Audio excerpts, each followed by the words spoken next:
Ekitongole ekikola ku bbeeyi y'amasanyalaze agakozesebwa ekya Electricity Regulatory Authority kyafulumizza emiwendo emipya egy'emyezi 3 egiddako okutandika n'omwezi guno ogw'omusanvu okutuuka mu mwezi ogw'omwenda. Mu miwendo emipya ebbeeyi y'amasanyalaze agakozesebwa yasse bw'ogigeraageranya ku myezi 3 egiyise.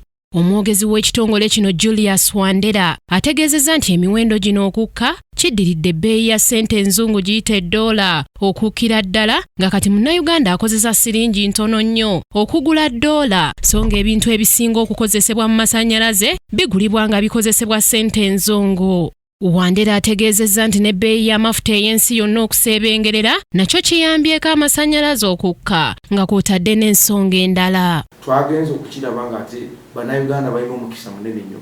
Omukisa munene guvaawa nti engula ya ddoola ne siringi ya Uganda ne ssente engwira endala zonna yagenze ng'estabolizinga ng'enywerera mu kifo kumpi kyekimu.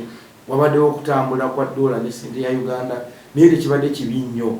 Ekyo ne kituyamba okuba nti ssente yaffe tenaabuuse nnyo mu ngeri nti yeetaaga tusasule ssente nnyingi okusobola okugula ddoola zezimu eziyamba bano abakola amasanyalaze. Eko ebintu mwebadde bitwafectinga ng'ebbeeyi y'amafuta katale k'ensi yonna nakyo ne kistabolizinga. Nga mwalaba ebbeeyi y'amafuta yagenda n'ekendeera gye buvuddeko kumpi mwaka mulamba. Ebadde egenda erinnya naye ate tenaaweza na $5 buli baro. Ekyo nakyo ne kituyamba. Amasanyalaze agakozesebwa ewaka kati gagula siringi 626 nga gavudde ku siringi 604 emyezi 3 egiyise. Ate agakozesebwa mu basuubuzi gagula siringi 566 n'obutundu 9 okuva ku 578 n'obutundu 3. Ate ag'amakolero amatonotono gavudde ku siringi 536 n'obutundu 2 ne gakka okutuukira ddala ku siringi 524 n'obutundu 7. Nga ag'amakolero amanene yuniti yasse okuva ku 561 okudda ku 349 n'obutundu 5. Go ag'ebitaala by'oku nguudo gavudde ku siringi 619 n'obutundu 5 ne gakka okutuuka ku siringi 608. Amasanyalaze tugambe ng'abewaka babadde basasula siringi 640 kooti eyise kati bagenda kutandika kusasula siringi 626. Ab'amakolero tusiba amakolero naye ng'ab'amaduuka nga supermarket badde basasula siringi 578 kati bagenda kusasula siringi 566. Ab'amakolero agatali manene naye nga buli alina akakolereko kali awo nfumba migaati bintu bwe bityo badde basasula 536 bagenda wakati basasula siringi 524. Ab'amakolero amanene tugambe nga Bano breweries, Uganda breweries, roofings, Coca-Cola badde basasula siringi 361 kati bagenda kusasula siringi 349. Ne street light nazo ne zikendera bwe zityo.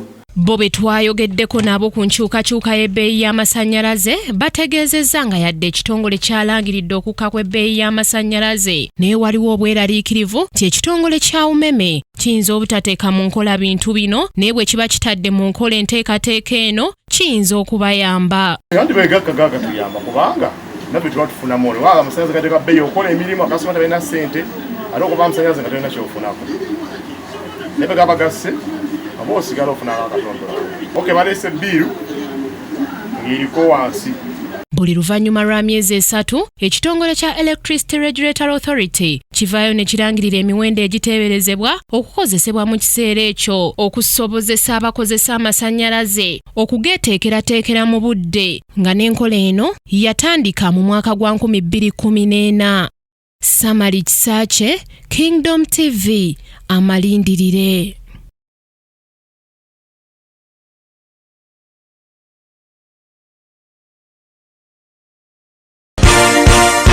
This is Kingdom TV.